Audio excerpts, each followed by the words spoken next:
What's up, everybody? Welcome to Flames Reaction channel. Now, today's video, I am getting ready to react Obie Trice. And with that being said, make sure y'all hit that like, comment, and that subscribe button. And let's go ahead and dig into this video and check out Obie Trice and some of his greatest moments of hip hop music. Obie Trice, real name, no gimmicks. I don't know. It gets me every time. It's an iconic opening to a song. Let's get it. Obie Trice, real name, no gimmicks. The man that was an instrumental part of the Shady Records aftermath and G-Unit dynasty in the early 2000s. The Detroit rapper who seriously is named Obie Trice III. I know, it really does sound like some artsy rap name. But this Detroit rapper was an X factor for Shady Records, dropping albums like Cheers and Second Rounds on Me, receiving platinum certifications, and being part of one of the most illustrious hip-hop dynasties of all time. There is a chance you may be too young to remember, but Obie Trice was that dude in the early 2000s. However, Obie's popularity from the early 2000s to now has definitely subsided for a number of reasons. Some of them are pretty natural and common issues that rappers deal with in their careers, as well as unexpected tragedy. So what exactly happened to Obie Trice? From having thousands of fans knowing the lyrics to his songs before he even released an album, to playing a big part in the 50 Cent, Ja Rule, and Eminem and Benzino beefs, to suffering a gunshot wound to his head. Many fans who grew up on the slick rapping ability that Obie Trice provided us have been wondering what exactly happened to Obie and what is he up to now? Well, sit tight as we're going to break down the recent history of Obie Trice on this brand new episode of Where Are They Now?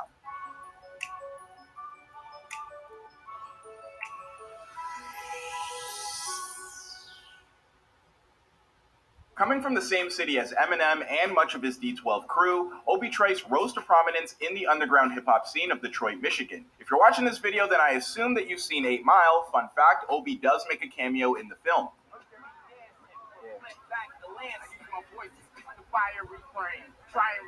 In the film 8 Mile, you remember the shelter, right? Where they would have all those rap battles? Well, this was based on a real place in Detroit called the Hip Hop Shop, where local MCs would come to perform and have rap battles. It's also where most of the D12 members met each other. I mean, you can go on YouTube and find countless videos of Eminem and Kaniva and all these different D12 members battling each other.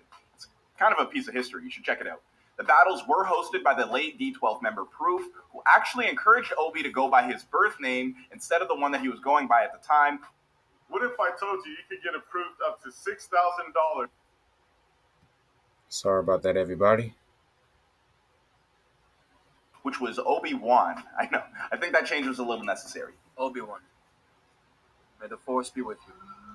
Goodbye, old friend. May the Force be with you. Obi-Wan.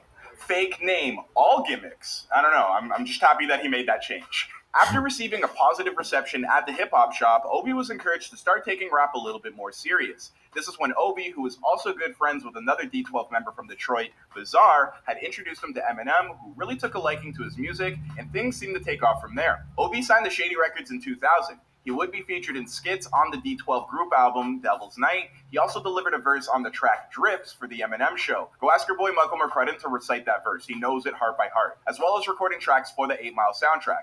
Obie had been putting in work, and it was time for the world to see what he was really capable of, and boy did they find out when Obie dropped his debut album Cheers in September of 2003. So if he signed a contract with Shady Records, does that make it a shady deal? Cue the music. Now, ladies and gentlemen, I really cannot stress just how underrated of an album this is. I mean, it had production from Dr. Dre, Eminem, and Timbaland, with features from G-Unit, Busta Rhymes, and Nate Dogg. Like, come on, man. But maybe I do need to set the stage just a little bit so you understand the gravity of this project. Eminem and 50 Cent were probably the two most popular human beings on the face of the planet at the time. G-Unit was poppin', D12 was multi-platinum, Dr. Dre was killing it, and they also happened to be in an all-out war with Ja Rule and Murder Inc., but more specifically on Eminem's side, Benzino and The Source magazine. Now, there probably could be a whole separate video on this beef alone, but the reason the album Cheers played such a big role in it is because of tracks like Outro, We All Die One Day, and the classic diss track, Shit Hits the Fan, where we see Dr. Dre deliver probably the very best verse that he's ever had in his career. That's just my opinion. But these tracks were scathing at the time and absolutely still are if you listen back. But if you mix that in with the sheer level of dominance that Shady Aftermath and the G-Unit crew were exerting at the time, I mean, it really isn't a surprise when you consider what happened to Benzino and Ja Rule. Ja Rule completely fell off and never regained the same popularity. Like, I'm not even being mean here. The guy has never been the same. Where is Ja? And Benzino, oh Benzino, well, he got fired from The Source, and The Source eventually filed for bankruptcy. But yeah, people really don't consider how much Obie Trice's debut had a moment in hip hop history. And by the way, Benzino, I heard your daughter likes Toronto dudes, so tell her I say wagwan, shorty. You stupid? Are you dumb, huh? Yo, top love, fam. You stupid. I'll host this whole video in this voice, dog. As the years went by, the shady aftermath. Okay. As the years went on, the dominance of Shady Aftermath started to dwindle. Eminem was on a hiatus and rumored to have retired. Dr. Dre was engulfed with the Detox album, which we never received, so it seemed like it was a perfect moment for Obie to ascend to a more prominent role in his label and in hip hop in general. He sought to do this with his follow up to Cheers by dropping Second Rounds on Me in August of 2006. However, things were a little different leading up to this one. Although the album received critical praise, the album sold 74,000 copies in its first week, which honestly aren't bad numbers, especially for today's day and age, but in comparison to Cheers, which debuted by selling 226,000 on its first week, it was a massive drop off. Now, it really is easy to say that Obie fell off, but there are things that he was dealing with that you just gotta consider. On December 31st, 2005, Obie's car was shot at 6 times while traveling on the Lodge Expressway. One of the bullets hit Obie in the head and he went to the hospital to receive treatment. Doctors debated on removing the bullet or leaving it in, eventually opting not to remove it, meaning that Obie still has a bullet in his skull to this day. Now, I don't know about you guys, but after surviving a bullet to the head, I don't know, I'd absolutely be moving and thinking differently. I've been shot in the head, baby. My body different. I'm breathing different. You understand what I'm saying? The doctor said I wasn't going to walk the same. You understand what I'm saying? I'm out. It's a good thing that Obie Trice went to the doctor and not Dr. Dre. But anyone? After recovering from the attack, tragedy would strike the Shady Records crew, the city of Detroit, and the hip-hop community, if we're being honest. D12's most beloved member, Proof, the same man who gave Obie his rap name, was tragically killed in a shooting at a Detroit nightclub after getting into a disagreement with another man at the club. Now, personally, I truly do think it's lost on a lot of fans just how important Proof was to rappers like Obie Trice and Eminem. He was a major part of the success of Shady Records and was truly looked at as a pillar in the hip-hop community.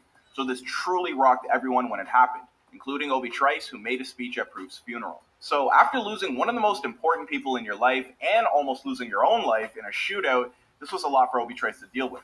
And in 2008, Obie officially departed from Shady Records due to not feeling like he was being properly promoted, despite many rumors circulating that at the time there was a follow between Obie, Eminem, and Dr. Dre, when this just straight up wasn't the case. They still appeared on Obie's projects in the future, even when he was officially off the label. Apparently, it was more Jimmy Iovine, the head of Interscope Records, who was the real reason he left the label. When speaking about the relationship with Jimmy Iovine, he told Hot 97, "I don't think Jimmy Iovine really cared for me. I was just me." Hey man, I hear you, Obie. Although Jimmy has given us great musical acts over the decades, I do kind of feel like Jimmy Iovine should be tried for his crimes against hip hop. Although, sick headphones, fam, or whatever. Over the next decade, Obie Trice would go on to release a handful of mixtapes, projects like Bottoms Up and The Hangover, sticking with the drinking theme, and honestly, these were solid projects, but Obie never really got back to the popularity that he had during the prime Shady Records days. And as great of an artist Obie is, he is a human being and not absolved of making mistakes of his own. In 2019, TMZ reported that Obie had been arrested for shooting his girlfriend's son, where he apparently served 90 days in a Michigan jail for charges relating to the incident. There was also a show in Toronto where Obie went on what I can only describe as a DaBaby-esque rant about the LGBTQ community. So the state's trying to bully you into respecting this case. I don't with the I'm sorry to anybody that like to suck men and like to suck men's. I don't with it. I can have a conversation with you, but I don't with what you do. Obie received backlash about the rant, and he publicly apologized, or kinda, I guess. Obie said, "I understand the different perspectives and not wanting to be called any slurs, but I'm a hip-hop artist and everything can't be taken so seriously. I didn't say anything to purposely offend anybody. I have no bias towards the community." See why I said that apology was kind of an apology.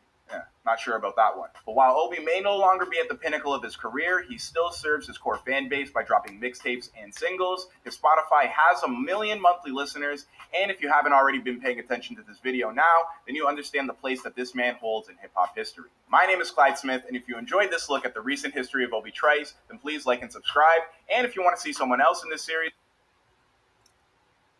All right, y'all, that's it for this video, and I'm out. Peace.